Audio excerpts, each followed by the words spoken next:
Welcome back to the Mr. T podcast family. First things first. I see all of you liking the videos, watching every second, but some of you still ghosting the subscribe button. Come on now, it's free. It takes 2 seconds. Hit that subscribe, smash the like. Let's grow this thing together, please. Now, yesterday, the whole timeline was cooking Mogotsi. People were like, after that stupidity he dropped at Madlanga, if this guy has the audacity to come back today, bro got nerves of steel. Some even said, no ways he's showing his face again. Guess what? Your boy didn't just come back. He came back today. And somehow, some way, he managed to be even worse. I'm not even joking. I had to watch it twice just to make sure I wasn't tripping. So sit back, grab your popcorn, because we're about to break down exactly how it all went left. Let's get into it. Coal mine is in Mpumalanga. I wanted to say the end route, the route that you utilized is the Richards Bay one. Thank you so much. Well, then let me tell you that the Richards Bay coal terminal is owned by a consortium of more than 10 different mining companies, each of whom have their own export quota. Did you know that? I'm not aware of that. And each of these, I think it's either 13 or 15 mining companies, control how that export quota is used. So they can decide who they want to export coal to from Richards Bay. Do you know that? I was not aware of that. You see, what I want to put to you is the notion that you advance in your statement that, and you refer to the off-take portion of this coal route. You say this off-take, the off-take portion of this coal route is owned by Israeli interests. That's what triggered this investigation, apparently. That notion is completely fanciful. Because short of buying up all the export capacity of between 13 and 15 different mining companies, it's not possible to own the off-take portion of the Richards Bay coal terminal. You know that? I cannot give a specific answer, Commissioners. Remember, if you are given information, and that information also involves, like I said, the Chinese were interested there, and also involves not Mrs. Zulu, the prince, saying he's being harassed because of that, saying Lieutenant General Mkonazi is actually opposing him at all costs because of that. You end up believing that the state, that's why I've given that statement. Let me give you another fact. You say in your statement that there was a fear that the coal terminal and the export route was going to be shut down. That's in your statement. That's apparently why the so-called Western interests got interested in. Yeah, according to information, according to the source, that's what I heard. That's what we got. What I want to put to you is that there's never been any suggestion from government that the Richards Bay coal terminal is going to be shut down, and that, on the contrary, in the period you speak of, government's been investing hundreds of millions of rands in improving the rail link to Richards Bay. Yeah, Commissioners, the information was, there was a feeling from the West End that since South Africa took Israel to court, to the International Criminal Court, that may be halted. That's how I have phrased it. Let me take it further. Do you know that since 2023, when you say this investigation started, the output of the Richards Bay coal terminal has been increasing steadily?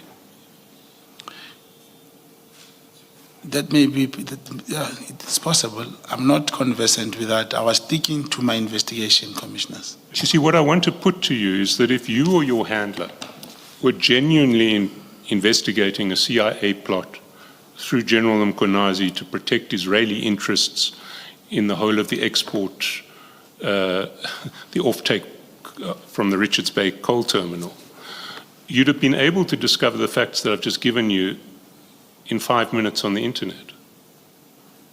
So you really wouldn't have come up with a story which is self-evidently absurd.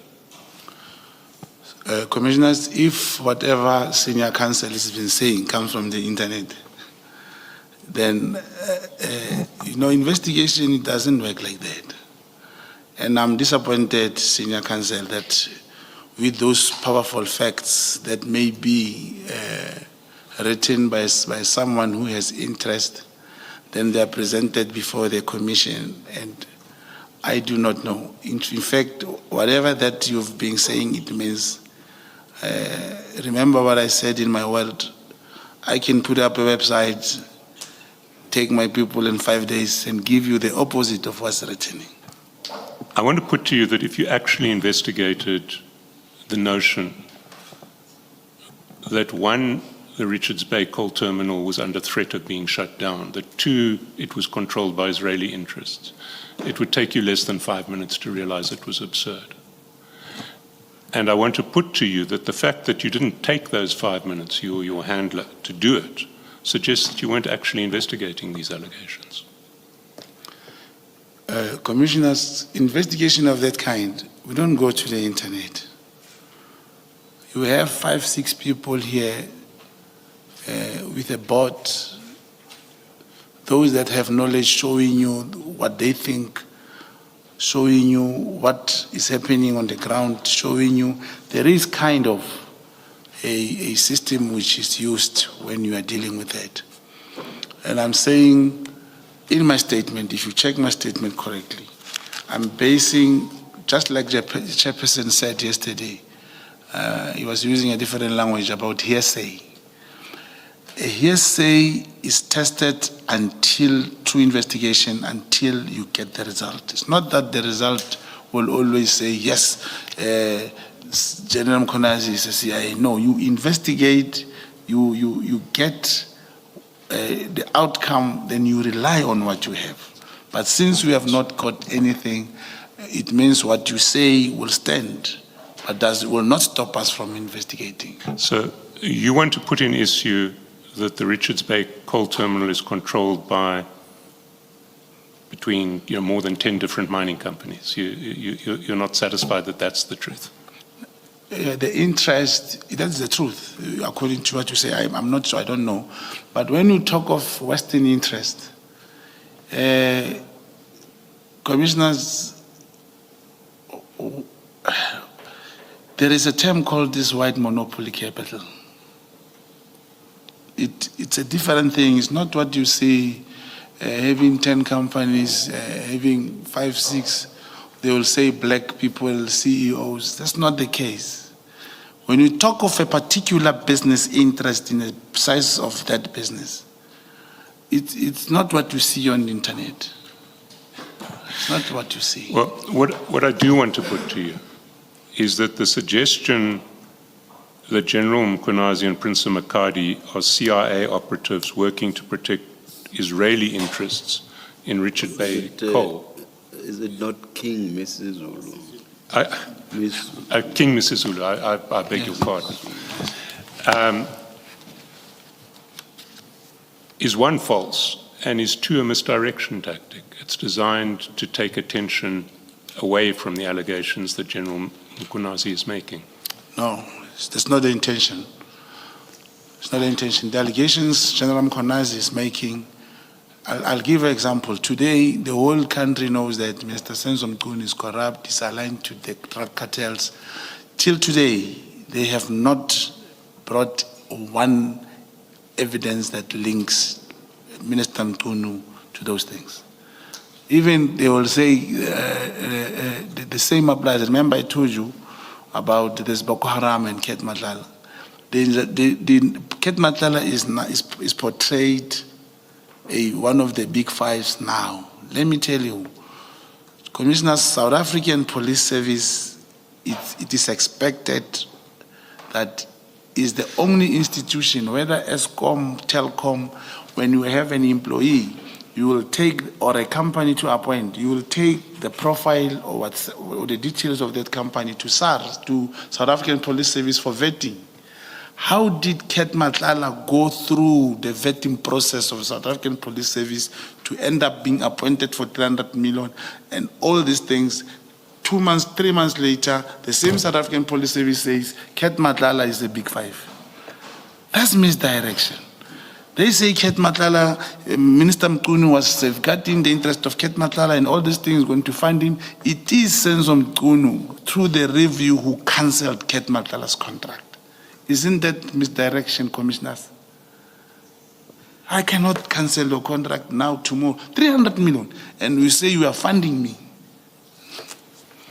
Before you continue, Mr. Shaskelson, something very important. I've always been correcting people on the pronunciation of people's names.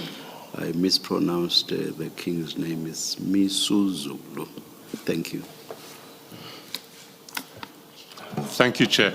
I also want to put to you that your allegations of Mr. Matlala paying bribes to General Masemola and General Mkhwanazi are also another misdirection tactic. And let me say why. We've been through Mr. Matlala's cell phone, and he is hardly discreet about his improper relationships with senior SAPS members in his WhatsApp communications. Can I give you an example? Please. You want to go to page 107 of the annexure.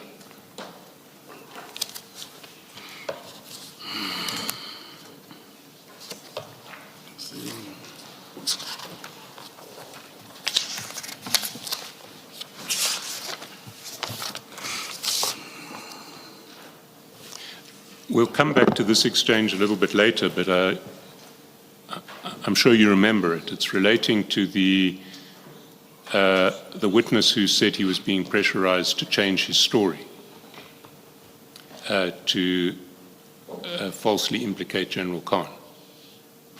You remember that? That's correct. So Mr. Matlala says to you, in relation to this witness, arrange with Khan to give him cash if the information he has is worth it. So Mr. Matlala is indicating to you that General Khan, in his view, would be willing to pay a witness to give evidence that suits General Khan. Yes, I see the message. You accept that what he's saying to you is that General Khan will pay a witness to give evidence that suits him. This is what Kat said, commissioners, not what General Khan said or myself. I'm saying that Kat is not discreet about his communications in relation to senior police officers. We can say that. We've seen plenty of evidence in the chats of Mr. Matlala paying SAPS members to assist him. That's correct.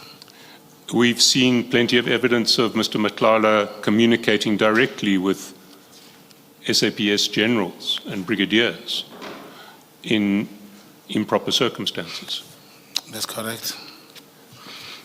Now, if Mr. Matlala was paying massive bribes to General Masemola or General Mkhwanazi, I'd expect to see some sign of this relationship with these generals in his chats. I see signs of relationships with a whole lot of other generals in his chats.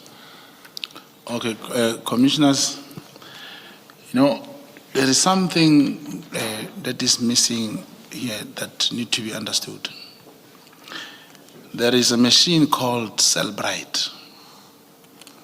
This Bribe machine is owned by different and private companies. It is the only machine like this, these messages and all these things that are presented before the commission. This machine is the only machine that is able to selectively download.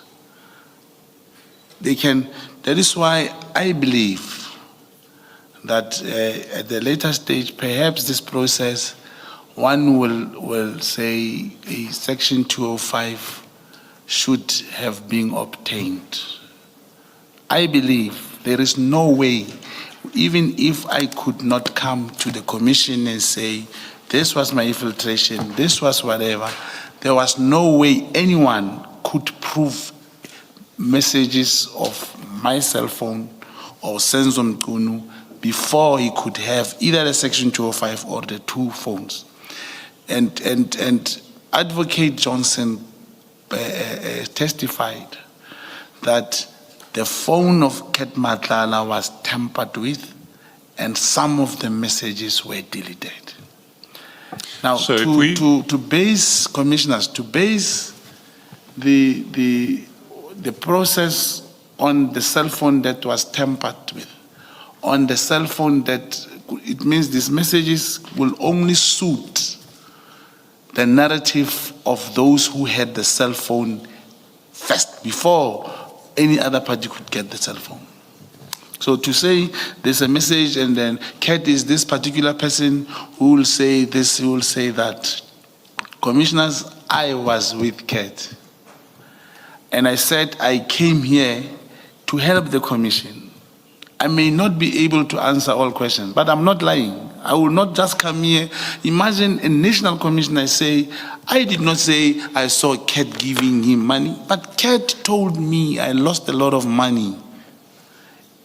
And it's possible. This is 360 million. It's not 30 million, 20 million tender.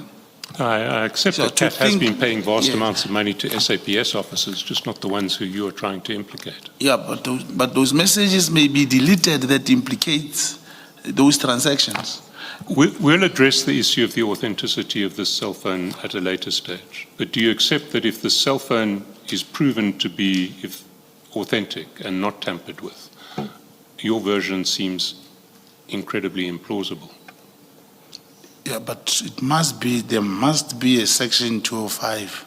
You cannot say you did, if I did not want to help the commissioners, I would come here and say, these are not my messages, full stop. Even if you can say you have them, you must be authorized by the law, unless if the outcome of this commission will not be somehow binding or be taken to the next level or to any. Mr. Mogotsi, we will do that exercise, but I don't want you to speculate as to what the outcome of it may be now.